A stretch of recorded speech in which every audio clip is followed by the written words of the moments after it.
우리나라 최초의 달 탐사선 다누리가 달로 가는 여정을 시작했습니다. 탐사선 자체를 달에 보내는 것뿐만 아니라 한광 카메라와 같이 세계 최초로 시도되는 국산 탑재 장비들도 세계 이목을 끌고 있습니다. 일반적으로 유통되는 고른 모양의 농산물이 아닌 흠입도 크기가 작은 못난이 농산물들이 고물가 속 알뜰한 소비를 기획하는 소비자들에게 인기를 얻고 있습니다. 광주의 여름철 대표 특산물인 무등산 수박이 올해 첫 출하를 시작했습니다. 이른 아침부터 직판장에는 무등산 수박을 사려는 시민들의 발길이 이어졌습니다. 부도 이후 방치된 건물을 리모델링한 광주 남부청사가 저조한 임대율 때문에 골칫거리였다가 2년 만에 임대율이 90%를 넘기는 성과를 거둬 눈길을 끌고 있습니다. 여러분 안녕하십니까? KBC 8시 뉴스입니다. 우리나라 최초의 달 탐사선 다누리가 달로 가는 여정을 시작했습니다. 탐사선 자체를 달에 보내는 것뿐만 아니라 편광 카메라와 같이 세계 최초로 시도되는 국산 탑재 장비들도 세계의 이목을 끌고 있습니다. 미국 현지에서 이계혁 기자가 보도합니다. 한국 시각 오전 8시 8분, 스페이스 X사의 팔콘 9에 실린 다누리가 힘차게 솟구칩니다. 40분 뒤 발사체와 분리된 다누리. 스스로 운항을 시작합니다. 잠시 지연됐던 양방향 교신도 원활하고 태양 전지판이 펼쳐지며 전력 생산도 정상입니다. 통신을 하면서 약간의 지연이 있었는데 나중에 확인하니까 나사 지상국하고 우리 지상국하고의 그런 접속 문제였고요. 모든 것은 다 정상적으로 지금 진행되고 있는 것으로 보입니다. 이로써 우리나라는 세계 7번째로 지구 중력장을 벗어난 탐사체를 운영하는 국가가 됐습니다. 다누리에 실린 장비들도 관심입니다. 세계 최초의 광시야 편광 카메라와 우주 인터넷을 비롯해 감마선 분광기와 고해상 카메라, 자기장 측정기 등 5종은 순수 국산 기술로 만들어졌습니다. 나사가 제작한 섀도우 카메라 역시 달의 영구 음영대를 촬영하는 세계 첫 시도입니다. ShadowCam's role is to image in permanently shadowed craters on the moon, which is the part of the moon that we've been unable to see so far at high resolution. And that will, of course, not only enable scientific discoveries. 다누리는 태양을 향해 갔다가 달의 중력을 이용해 돌아오는 탄도형 달 전이 방식을 통해 이동합니다. 이 과정에서 모두 9차례 궤적을 바꿔야 하는데 나사와의 협력이 이루어질 것으로 보입니다. 대한민국 최초의 달 탐사선 다누리는 이제 4달간의 우주 항해를 거쳐 12월 말 달 궤도에 진입할 예정입니다. 플로리다 케이프 커네버럴 미 우주군 기지에서 KBC 이계혁입니다. 광주 전남 지역의 코로나19 일일 신규 확진자 수가 100여일 만에 최다치를 기록했습니다. 광주광역시와 전라남도 방역당국은 오늘 0시 기준 광주에서 3,394명, 전남에서 3,887명이 감염되면서 모두 7,281명의 신규 확진자가 나왔다고 밝혔습니다. 지난 4월 19일 9,003명 이후 100여일 만에 최다치입니다. 방역당국은 휴가철 지역 이동과 단체 활동 등으로 접촉이 많아지면서 확진자 수도 증가하고 있다며 마스크 착용과 손 씻기 등 기본 방역 수칙을 준수해 주길 바란다고 당부했습니다. 조승환 해수부 장관이 여수 양식장을 찾아 적조 예방에 최선을 다해줄 것을 당부했습니다. 조 장관은 오늘 오전 여수시 월호동의 한 가두리 양식장을 찾아 보수원과 적조에 따른 피해가 발생하지 않도록 예찰 활동 강화와 대응 장비 점검, 양식 생물 관리에 적극 나서달라고 주문했습니다. 이어 광양항 핵심 시설인 낙포부두를 방문해 연간 700만 톤의 화물이 안전하고 원활하게 처리될 수 있도록 시설 개축 사업에 최선을 다해달라고 말했습니다. 올 들어 우리 지역에서 첫 비브리오 폐혈증 사망자가 발생했습니다. 전라남도에 따르면 지난달 29일 영광에 사는 60대가 비브리오 폐혈증으로 병원에서 치료를 받다가 숨졌습니다. 간경화 기저질환을 가진 사망자는 지난달 27일 바다새우를 생식으로 섭취한 뒤 다음날 구토와 손발 저림 증상으로 입원했습니다. 보건당국은 도내 해수와 갯벌에서 비브리오 폐혈증균이 검출되고 있다며 주의를 당부했습니다. 못난이 농산물이라고 들어보셨나요? 일반적으로 유통되는 고른 모양의 농산물이 아닌 흠이 있고 크기가 작은 낮은 등급의 농산물을 말하는데요.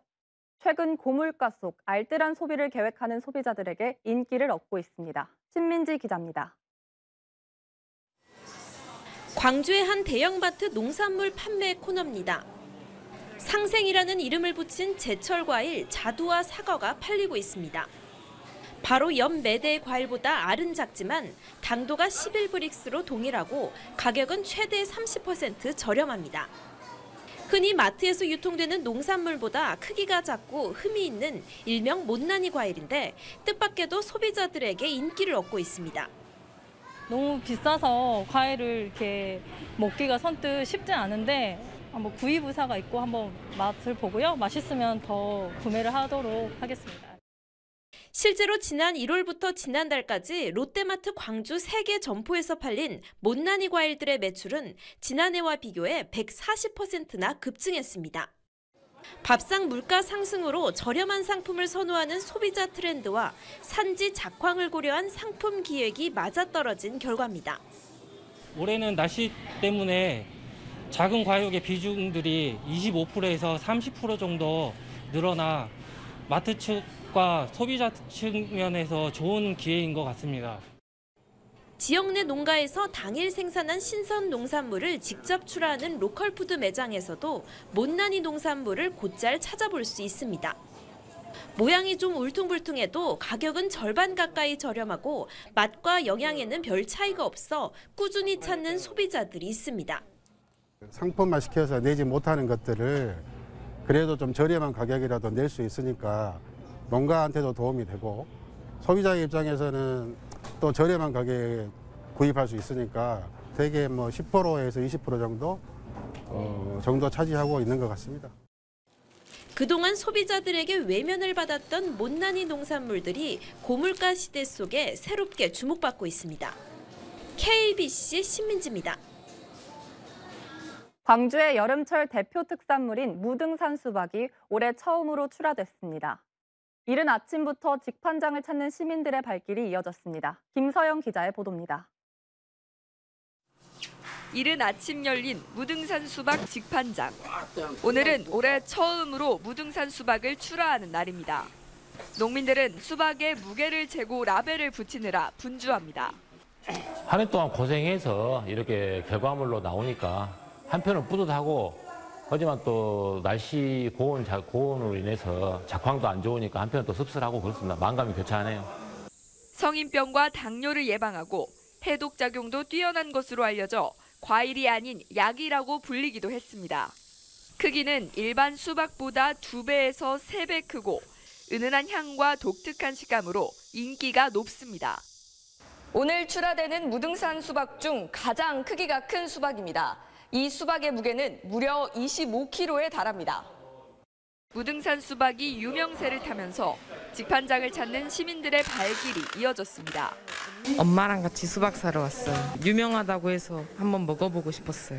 무등산 수박이 유명하고 비싸니까 더 맛있을 것 같아요. 무등산 수박은 직판장에서 직접 구입하거나 전화로 주문이 가능하며 직판장은 10월 중순까지 운영될 예정입니다. KBC 김서영입니다. 경찰이 정연복 전 광양시장의 공약이었던 300억 원대 복합체육관 건립 사업에 대해 수사에 착수했습니다. 광양경찰서는 326억 원 규모의 복합체육관을 건립하면서 시의회 의결을 거치지 않고 행정안전부의 지시도 무시한 채 사업을 강행한 혐의로 정연복 전 시장과 관련 공무원들을 조만간 불러 조사할 계획입니다. 앞서 감사원은 복합체육관 건립에 대한 감사를 벌여 담당 과장과 팀장에 대해선 정직 등 중징계하고 다른 팀장은 경징계 이상을 광양시에 통보했습니다.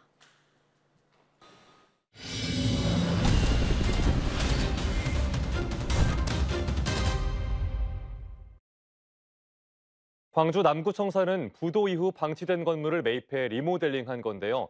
지난 2020년까지는 저조한 임대율 때문에 골칫거리였습니다. 하지만 2년 만에 청사 임대율이 90%를 넘기는 성과를 거둬 눈길을 끌고 있습니다. 구영슬 기자의 보도입니다. 지난 1997년 백화점을 짓던 건설사의 부도로 인해 공사가 중단되면서 흉물로 남아있던 광주 백운광장 앞 15층짜리 건물. 남구청이 이 건물을 지난 2011년 105억 원에 매입한 뒤 한국자산관리공사에 리모델링을 맡기는 조건으로 위수탁 계약을 맺었습니다. 문제는 공실률이 70%가 넘는 등 임대 수익이 턱없이 모자라 위수탁 계약이 해지됐고 지난 2020년까지 이 건물 임대율은 10% 안팎에 머물러 골칫거리였습니다. 하지만 불과 2년 만에 청사 임대율이 90%를 넘기는 성과를 거둬 눈길을 끌고 있습니다. 텅 비어 있고 그래서 어둡고 칙칙했었는데 이 카페도 들어오고 이렇게 공공기관도 이렇게 들어오고 하니까 이용하기도 좋고 접근성도 좋아가지고 많이 이용하고 있습니다.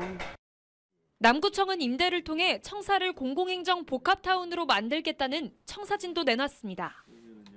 매년 우리가 지금 이탁 개발비를 우리 주민의 남구 주민의 세금으로 충당했었거든요. 근데 이제는 우리가 세를 받아가지고 이렇게 그걸 낼 수 있다는 그런 큰 장점이 있고요. 행정 복합타운으로 변모할 예정이고요. 청사 안에 남아있던 유휴 공간은 약 2만 제곱미터로 축구장 3개 크기입니다. 2년 만에 이 중 약 92%가 메워진 겁니다. 다음 달 이곳에 입점할 한국보건의료인 국가시험원을 끝으로 이곳 남구청에는 이렇게 유휴 공간이 전부 채워지게 됩니다. 지자체의 파격적인 시도로 청사 안에 방치돼 있던 공간들이 새롭게 탈바꿈하고 있습니다. KBC 구영슬입니다.